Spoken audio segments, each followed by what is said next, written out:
tonight, my friends, in a reciprocity. We have to keep this theme going a little bit more now. And why is that? Why do I keep on talking about reciprocity? Why do I keep on harping on receiving? And are you receiving? And then also with that, following it up with connection. Why? Why? Because when we are receiving, and when we are in a holy, a rhythm and flow from that receiving, which includes connection, we are that much more able and willing and ignited to create change in the world. Do you see how that flows? Do you see how that goes? Let's do it again.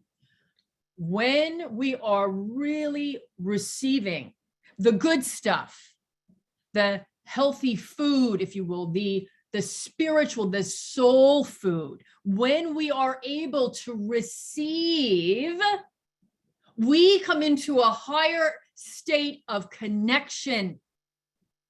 And from there, we are ignited. We are more able. We are compelled to create positive change in the world.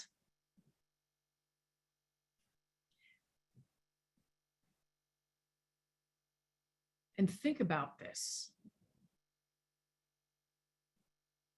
Why is receiving scary?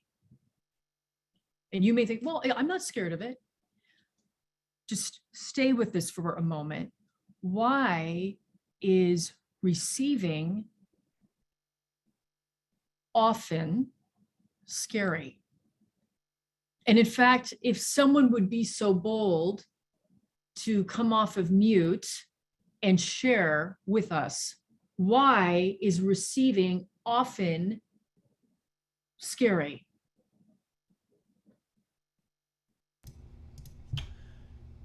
Yes.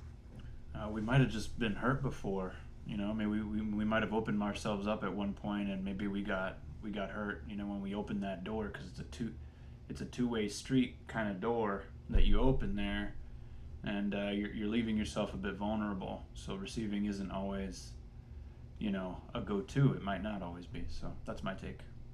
Yes. Thank you, Manny. Yes. How many agree with that? People agree with that? Someone else want to add something onto that? Why is receiving oftentimes scary? Let's fill it out more. Because there's always some type of strings attached to receiving. I do this for you, but you got to do something for me. It's very rare that it's absolute just love receiving with nothing in return. That is true receiving. But there's always, in our society, in every other culture, there's always some strings attached. That's my take. You remind me of the term or expressions that is often used, transactional relationships, Taylor X. How many of you have heard that? Yeah, transactional. Let's fill it out. Manny, Taylor X, thank you. Let's have some other ideas. Why is receiving oftentimes a scary proposition? Hi, this is Carolyn. Because it challenges the idea that I don't deserve it. Say that again for the people in the back. Because it challenges the idea that I don't deserve it. Wow.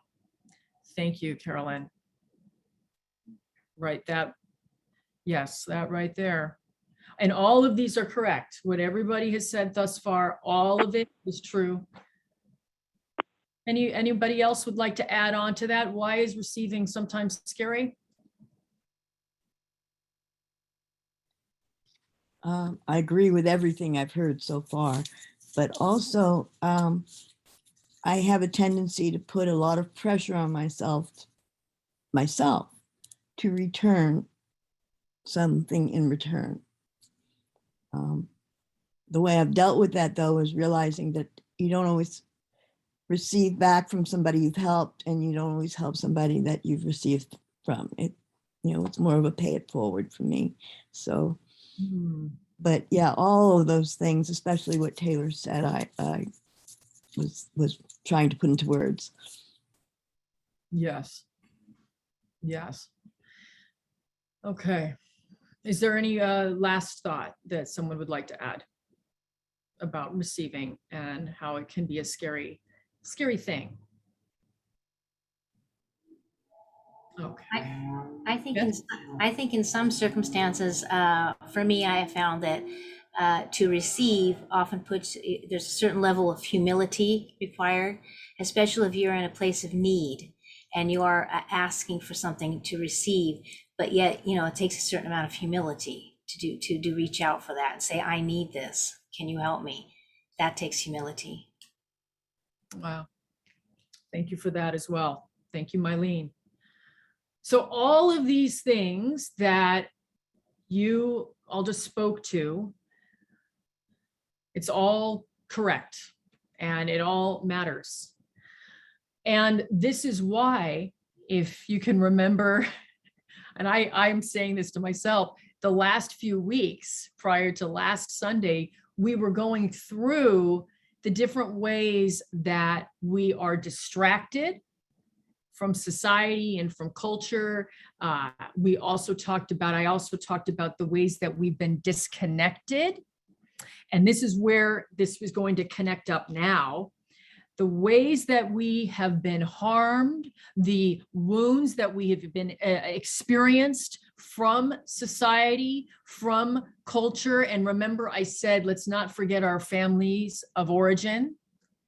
So these things, these wounds disconnect us. And as Manny kicked it off right away, and there's so many layers here, the more these wounds have been concretized in us, the harder it is to receive, because receiving means being open. And sometimes when we hear that, we think it means me being vulnerable. And vulnerability puts you at risk, doesn't it? At least that's how it feels, that we are now having to take a risk. And then what if we get hurt again? What if we have harm committed against us again? What if we become wounded again? And so remember the image that I presented to you, talking about our hearts. Remember, I asked you to tune into your heart. And I said, it's almost as though our hearts have been put in a castle, in a room very far back and away, locked up in a castle. And around that castle is a moat. And in that moat are crocodiles. We have our work. This is no joke. We have our work set up in front of us.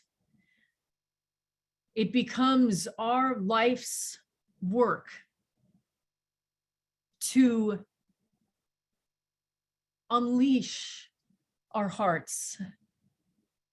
And that's going to mean, my friends, to receive. It's going to mean to not necessarily be vulnerable, but to be brave. See, so much of this is just about a subtle tweak and a subtle reframe. I don't want anyone to come out of here tonight, out of this service going, oh, so I've got to like open myself up, and then bombs away. Who knows what's going to happen? Am I going to get hurt again in this receiving? No, it's just a tweak of thinking of it like I'm going to unzip myself to, I'm going to take a breath and be brave in this moment. not even about being vulnerable, but being brave. Why does this matter? Let's be clear. Why does receiving matter? And what does it have to do with a revolution of love? Is this just some psychology mumbo jumbo? Like, so we can feel really good about ourselves? Well, hopefully we'll feel better about ourselves. And remember, there is an agenda here. And that agenda is that we have work to do for justice, for positive peace, for equity, for equality. And the more we are sustained, the more reciprocity we have, the more we are able to receive. We increase the likelihood of us becoming revolutionaries of love, of us becoming change agents in the world, of us becoming the change makers. And tying it in with the vision statement, remember we left off at that slide, which was we create, let me access it. We create a positive peace. We practice transformative justice. We bring an equalized compassion and a radical love, and we believe in God with all its names. See, we left off right there. And we've been pausing at this next slide, which is we're the visionaries, we're the strategists. We are believing in a world that ought to be rather than what is. We don't care about what is. No, we believe in what ought to be. So the reason why we have had to take this pause is because we need to check ourselves and we need to see how committed are we? How committed am I? Am I able to receive? Am I in the rhythm and flow of reciprocity? Ask yourself this. Are we able to receive? Are we in a healthy rhythm and flow of reciprocity? Are we committed to this? This will be the last talk given on this before we go into that next slide of being visionary, of being strategist, of believing in what ought to be. But I want us to be clear tonight. I want us to be really clear unequivocally and say, where are my commitments? What am I committed to? Am I committed to my healing? Am I committed to really receiving? Or am I going to keep on going the way that I've been going most of my life, which is settling for scraps? Or engaging maybe in the same old patterns?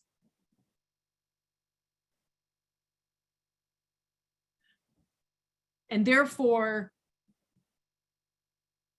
living a life that is exhausting.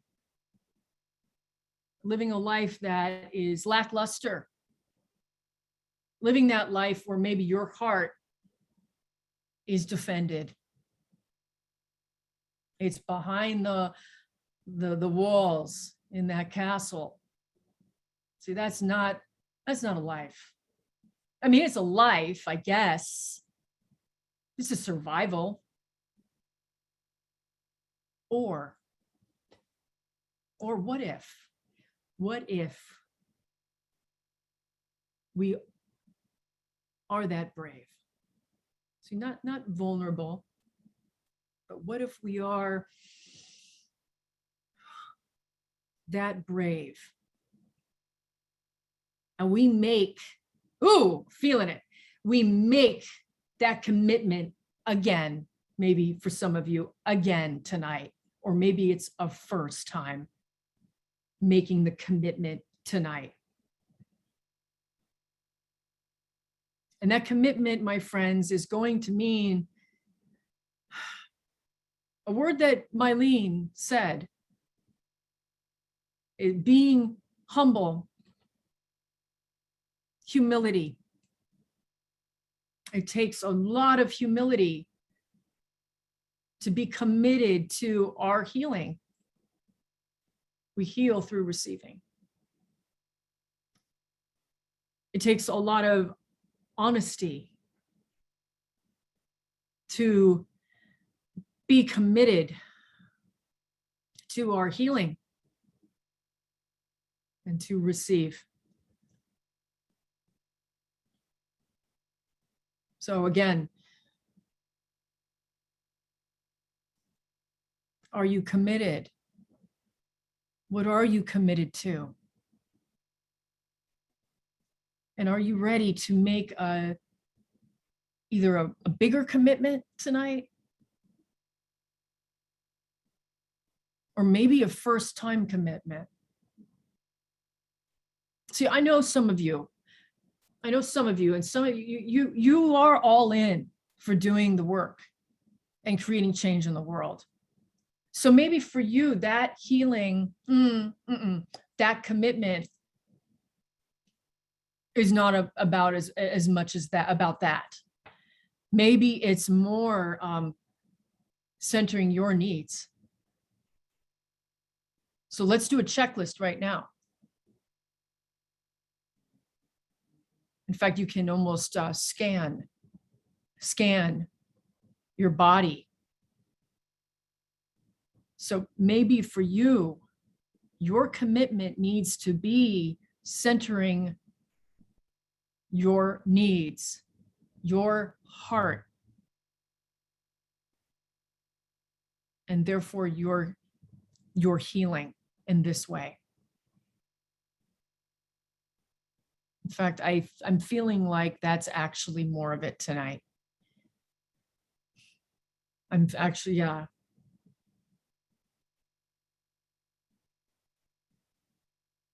And so I'm just, I'm going to keep going with this for a moment. I'm not sure how long. Yeah, we are living in incredibly potent times, aren't we? Aren't we? We are reverberating from the shock of this pandemic. We're not through it. And so we are reverberating from the shock of a pandemic that is called COVID. And let us make no mistake, we are consistently and have been constantly in the pandemic that is violence. That is violence from white supremacy and white supremacy culture. I hope you know what I mean by that. I don't have time to go into all those nuances. So Manny, maybe you can put the Surge link up there for people if they're not clear on when I say that, what that means. White supremacy culture. We have been in that pandemic. We've been indoctrinated with all of this. These are incredibly intense and potent times to be alive. All of you, to some degree, have experienced hatred. And all of you have been harmed. There has been some harm or some wrongdoing done to you. Some of you maybe in very egregious ways. And so it does become so hard to be brave, doesn't it? To be brave and to be receptive to receive.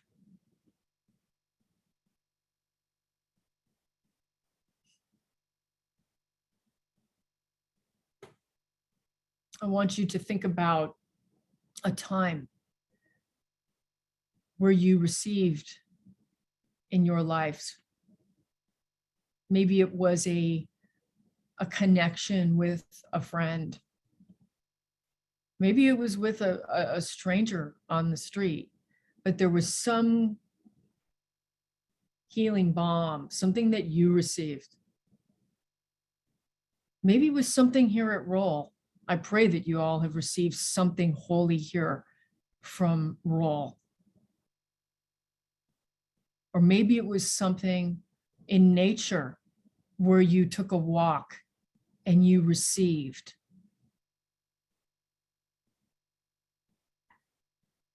I want you to think about that time. I want you to feel into that time, into that experience.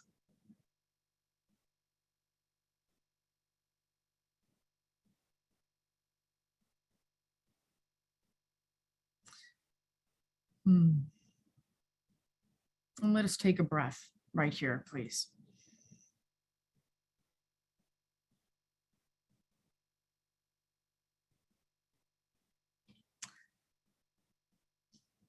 I'm going to outline a few different things before we lift off tonight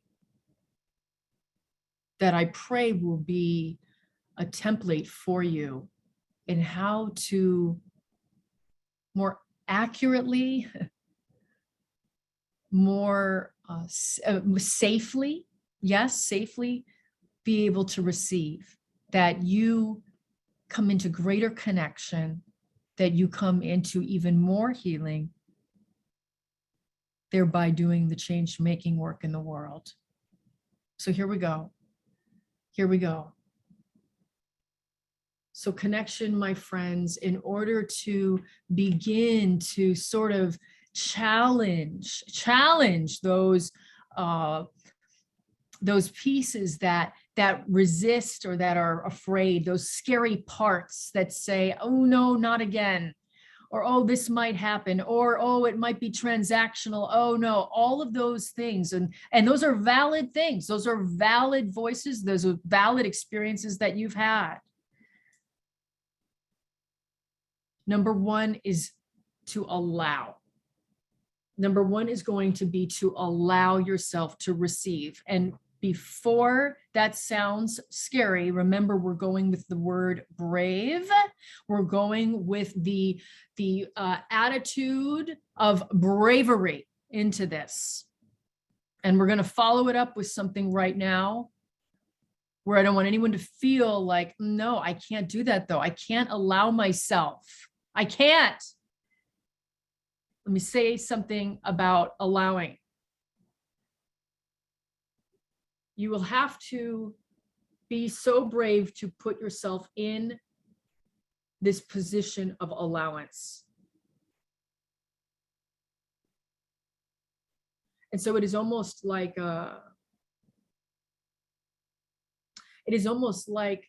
being fed when we were very young, when we were very little. You have to be willing to allow yourself to be nourished and be receptive to said nourishment. Okay? Allow. And that is going to mean the bravery part. That is going to mean being brave. But here's where it's going to get really exciting. So wait for it here. If that didn't sound like, I don't know about that, that doesn't sound good to me, get this. Number two is to discern. Number two is to discern. So you move from this allowance place, but then you discern. And if you've been coming to these services for any length of time, you have tools. And this is where I'm going to ask you to draw upon your high heart love and your wisdom, not your trauma, not your wounds, but your high heart love and your God-given or love-given wisdom, and discern. Do you remember how I've talked to you about Gevurah and Hesed? Let's go over it really quickly. Gevurah, this is mystical Judaism. Okay, these are Hebrew words. And so Gevurah, my friends, is judgment, and it sits on the left shoulder. And Hesed is compassion. and it sits on the right shoulder.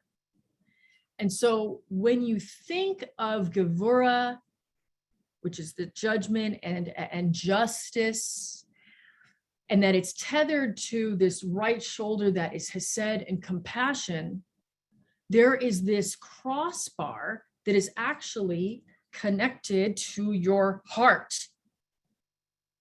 And that word is Teferet. So dig it. It's like a breastplate, my friends. You've got Gevura sitting here on your left shoulder, watching and looking and discerning. And I'm going to wrap it all in. Just stay with me, please. Connected to compassion, which is that Hesed, and residing here in Teferet, the heart. It's like a breastplate, pinging and popping. And so when you put yourself in a position to be receptive, as I said, number one, to allow. That second part of discerning now, you use your watchful eye. You're going to pull in some Gevura here. You're going to pull in some Gevura and go, I'm not sure this is feeling good to me. I'm not sure that's something I should receive. Maybe it's from someone that you meet. Maybe it's from a situation you're in. Maybe it's from an organization that you are interested in working with. And you call in Gevura, as well as your Hesed, your compassion. Remembering that it's all linked in together. And you discern. And you think about it. And you feel into it. Is this good? Is this something I should be receiving? So we go way too quickly. We move very fast in this life. And we often make decisions based on trauma, based on our wounds, based on that family of origin wounding that I broke down earlier in sermons a few weeks ago, and the ways that we've been disconnected. We also make decisions based upon, feel it now, I'm bringing it all in, white supremacy culture. So culture, society, social constructs.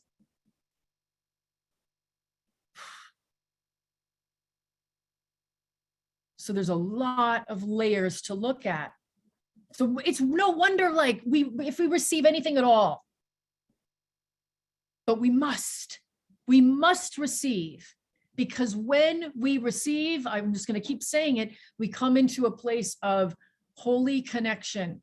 And if we can be in this rhythm and flow of connection,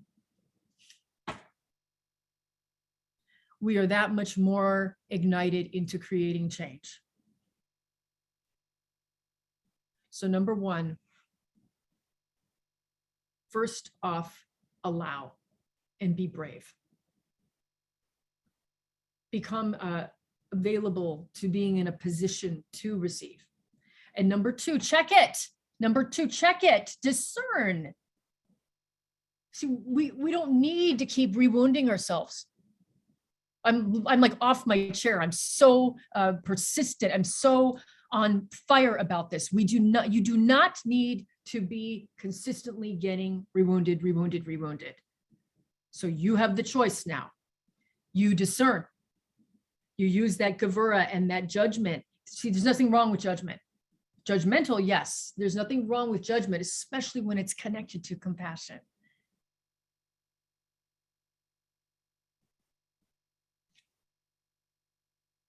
And then the third thing, I don't know. I wrote down connection. I have no idea what I meant by that. Yeah, I'll go with this. Let's wrap it. Let's bring it home. So allowing and discerning. And the third thing that I have not said, and I never, ever want to lose in the mix here.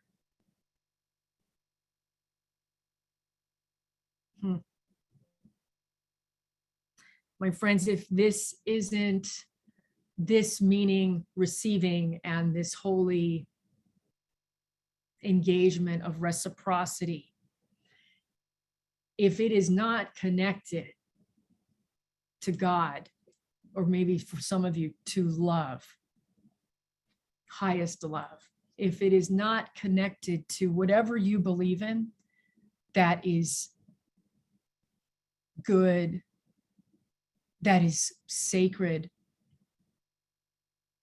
then all bets are off. And when we remember that, when we come back to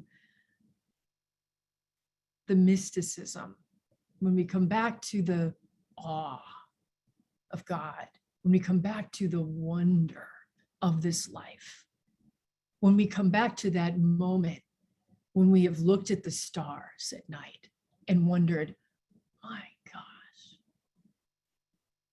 the awesomeness of this life. When we come back to that, my friends, we come back into a place of all is truly well, that I am connected, that we are connected, that my heart is not scarred, my heart is not wounded, we are not broken,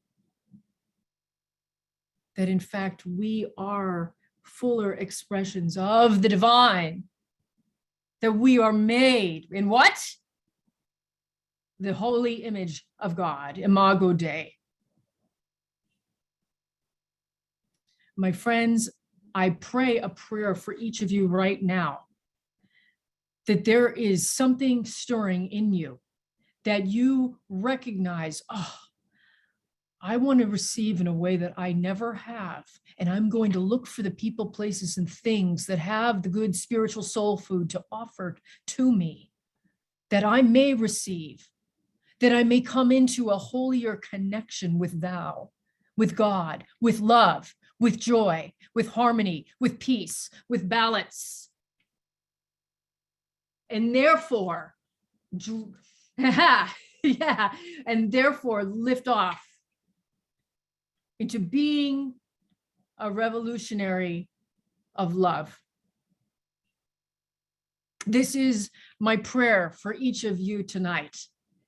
May we all receive this prayer like the soul food it is. May we receive it, may it nourish us, and may we come back into a greater knowing of not just who we are and who each other is, but what God is and what love is. And so it is. Amen.